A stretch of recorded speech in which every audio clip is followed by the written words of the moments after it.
সব গুণ সবার মাঝে থাকে না জানো।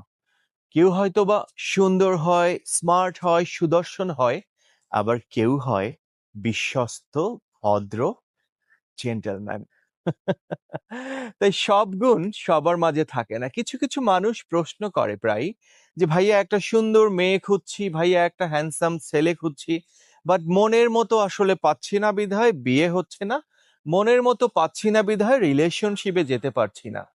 তোমাদের বলছি, একটা মানুষের মাঝে কখনোই তুমি সব ধরনের গুণ পাবে না।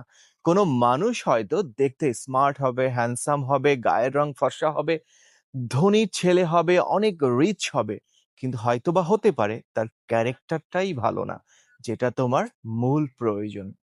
আবার কোনো মেয়ে হয়তো অনেক সুন্দর হবে, হলদে বর্ণ গায়ের রং হবে, দেখতে আহামরি সুন্দরী, রাস্তায় যে দেখবে সেই বলবো ওয়াও। অনেক রিচ ফ্যামিলিও হয়তো হবে, কিন্তু তারও হয়তো সমস্যা ওখানেই হতে পারে, ক্যারেক্টারটাই ভালো না। সো সব গুণ কখনোই একটা মানুষের মধ্যে থাকে না। তাই বলে আমি এটাও বলবো না যে সব সুন্দর, সব হ্যান্ডসাম, সব গুড লুকিং মানুষগুলোরই ক্যারেক্টার খারাপ, এটাও আমি বলবো না। সবার ক্ষেত্রে বলবো যে মানুষটাকে পছন্দ করে তাকে ভালো বানানোর, তার ক্যারেক্টারটা ভালো রাখার, তাকে বিশ্বস্ত করে গড়ে তোলার অনেকটা দায়িত্ব না তার পার্টনার, যাকে বলে তুমি, তোমার কাছেও থাকে।